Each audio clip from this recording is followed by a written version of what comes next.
Hi guys! Good morning! Welcome back po dito sa Gandara sa channel for Showbiz Update. Andito na naman nga po akong muli nagbabalik.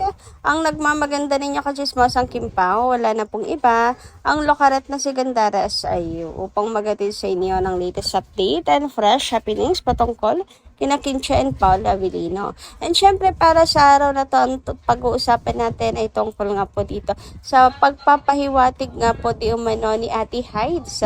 Grabe, ano kaya yan mga kakimpaw. Pero syempre bago po ang lahat, sa mga di pa nakasubscribe sa ating channel, pakiclick lang po tayo natin subscribe button at notification bell na nandyan sa baba para mag-updated kayo sa mga susunod natin chika. And simulan nga natin ang atin pong chikahan sa umagang ito sa pamamagitan ng pagbabasa ng comment na ating subscribers bilang pasasalamat na walang sawang pagsuporta sa ating channel. So mula po ito kay Madam Susan Tenka at Ma'am Edna Rubio. Sabi nila rito, shoutout po sa inyo both.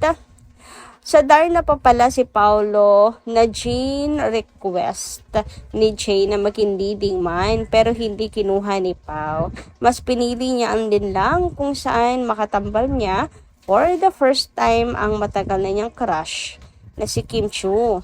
First choice pala siya ni Jane. So, dalawa pala ang na-reject ni Paulo for Kimi. You can Google that if you want.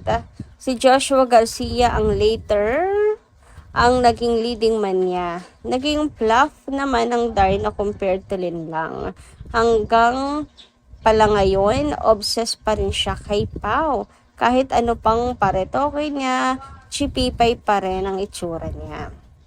Ay grabe, bakit naman umabot na tayo, Ma'am Susan, sa panlalait ng ibang tao? Huwag gano'n. Kasi si Kim Chu hindi rin po matutuwa kapag nalaman na ganito pala ang ugali ng kanya pong fans, di ba? Anyway, sabi naman ni Ma'am Edna Rubio, ayusin mo yung vlog mo for fake news. Anong akala mo kay Pao? Mapalande, bashers yang gumagawa ng issue kay Pao at Kim. Ingit-pikit sila kay Kim, kaya kung ano na lamang ang issue nila kay Pao at Kim, dead ba kayo sa Kim Pao? Ayan ang gagawin natin, Ma'am Edna Rubio. Ganun talaga eh. Hindi talaga mawawala po ang mga bashers na yan na kina Kim and Paulo na inggit. Kaya pumikit na lang talaga sila. Anyway, tungkol naman dito kay Paul Avellino na pagtanggi sa Darna, grabe no? Ang gandang project nun kung tutuusin.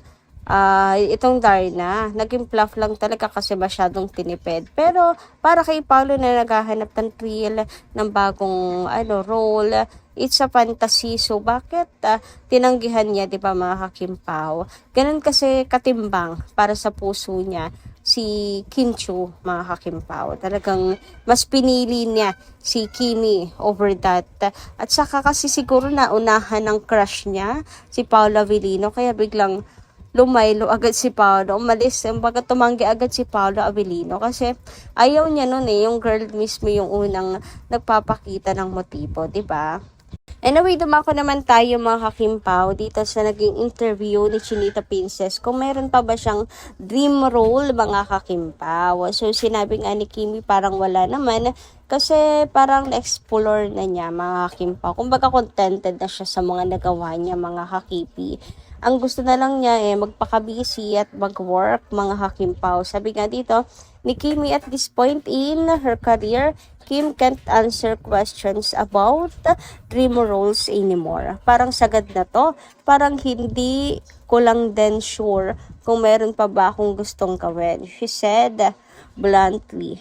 Kasi parang naikot ko na siya lahat and na-fulfill ko na sa sarili ko yung pagiging actress ko. And that's the goal sa pagiging artista. Yung feeling contented ka na at na-fulfill mo na yung mga pangarap mo, yung gusto mo, nagawin pa, 'di ba mga kakimpaw? So si Kimi, para sa kanya, na-fulfill na daw po niya yon sa sarili niya, yung pagiging actress niya na yon. Kaya with Paolo Avellino na lang, any characters kasama si Paula Avellino. So, sabi nga dito, go Kimi, just do anything you want. Wala ka ng need patunayan pa. And I also agree, diba, wala na pong dapat patunayan pa si Kimi sa dami na niyang mga award, mga hakimpaw na nare-receive. Ito na rin siguro yung dahilan ni Chinita Princess kung bakit kontento na siya, mga hakimpaw. May nare-receive siyang awards na para bang natupad na niya yung kanyang kanyang pangarap sa pag-aartista, mga hakimpaw, na nasulit na niya lahat. Na para bang wala na siyang hinahanap-hanap pa.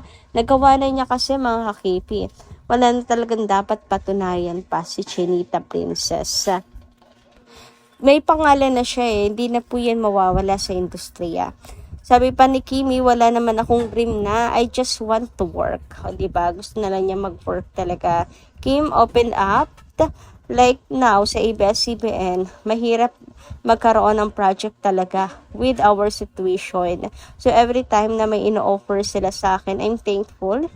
And I'm open to do it. Pero hindi na ako mag-wish for more. I want this. Parang magkaroon lang ng project is something that we are grateful for as a kapamilya. Grabe si Kimi, no, mga hakimpaw. Talagang po siya. Direct to the point, sumagot, alam mong matalino, may laman kapag nagsasalita, mga hakimpaw. And makikita mo yung pagiging humble and grateful ni Kimi sa ABS-CBN. So parang tama naman yung sinabi niya, 'di ba, mga hakimpaw, sa kanila pong kalagayan na wala pong franchise sa ABS-CBN. So yung magkaroon ka na lang ng project, talagang dapat mong ipagpasalamat yan, mga hakimpaw, 'di ba? Ang hirap kasi gumawa ng project sa situation nila. So, hindi na siya para mag-wish pa ng kung ano-ano na gusto niya yan. Kumbaga, hindi siya po nagpapaka-importante. Kahit importante siya sa ABS, hindi siya nagpapa-VIP, mga hakimpaw. So, para kay Kim, natupad na talaga yung pangarap niya, mga hakimpaw. Anyway, dumako naman tayo dito sa kasalan, mga hakipi. Sa next topic natin this morning. And, eto nga, di ba, mula nga nung mag-birthday si Kimi noong April 19, talagang mainit ang pinag-uusapan niya yung kasalan. Kasi nga, ramdam nila na may pamamanhikan di umano. And hanggang ngayon, mainit pa rin pinag-uusapan, mga hakimpaw, kahit ni-reveal na kung sino-sino yung mga nandoon kasama po sa birthday party. So, sabi kasi nandun ang pamilya ni Pau. Pero wala naman tayong nakita sa pictures. But anyway, meron po dito na pinost si Ate Hyde sa kanya pong pagbati kay Chinita Princess. Kung saan, itinuturing nga po ito na pagpapahiwatig ni Ate Hyde tungkol sa kasalan. Grabe. Ang marami nga pong nagdidiwang na ngayon kasi gusto talaga nila na si Kim and Paolo ay mauwi ng kasalan. Kaya talagang nagdidiwang ang lahat. At happy sila kasi nga etong post ni Ate Hyde, bakit niya isinama pa ito na naka-wedding gown si Kimi. Ito yung pagbati ni Ate Hyde. So, happy birthday, Kimi. Thank you. Palagi sa lahat ang kabutihan mo. I love you. O, diba? Sabi nga dito, kaya pala sa birthday greetings ni Ate Hyde ay may naka-wedding gown si Kimi. Paramdam na pala yun. Paramdam na malapit na ang kasalan. Hoy, paano naman matutupad yan, mga hakimpaw, kung patuloy po kayo nagagawa ng mga issues like may problema ang Kimpaw, di ba? Ngayon, ayan sila sabing wala na raw ang Kimpaw, etc. Tapos, meron pang kapal ng mukha na humiling na magkatuluyan ng Kimpaw. Wala naman tayong nakikita na problema sina Kim and Paolo. Kaya naman, dapat lagi po tayong panatag lang, di ba? Dapat hindi po tayo tawag doon, nagpapadala. Kasi kilala natin sina Kim and Paolo So, if you're panatag, dapat hindi po kayo maapektuhan sa mga issues. Focus lamang po tayo sa future nila Kim and Paolo. As long as nakikita po natin na they are okay. Nakapag-jogging pa nga sila, di ba, mga kakimpaw? At saka, hindi naman nabubuwag pa yung love team nila mga kakimpo. Kapag nabuwag na yun masasabi ko na talagang wala na. Tapos na. And pag may mga blind item nang lumabas at kapag hindi na natin sila nakikitang magkasama pag nag-gym, nagja-jogging, solo flight na talaga mga kakimpaw. Ngayon naman, hindi naman po sila nagsa-solo flight. Lagi lamang po silang magkasama. Actually, panay pa po ang post ni Kimi ng date nila ni Paula Avellino sa France. Kaya naman, umaasa ako na matapos na po yan lahat-lahat. Ako panigurado magbabalikan po ang mga yan. Once na may payuda na naman sila Kim and Paolo. Anyway, sabi naman dito, kaya nga, dami din yung nasa isip ko. Iba, parang may ibig sabihin na ata ito. Parang may pamamanhi ka na nangyari. Kasi iba talaga. Sinabay sa birthday sa love ni Kimi. Both side ng family nandun. Kahit mga friends ni Kimi. Wala. Napaka-exclusive at private ng events nito. Anyways, congrats Kim Pao forever. Ayan. Kayo guys, anong inyong masisay tungkol dito? Comment nga lang sa baba. Hanggang dito lang po muna ating update. Maraming salamat guys sa inyo pong pakikiligan. Kita-kits po tayo muli sa mga susunod natin chika. Maraming salamat.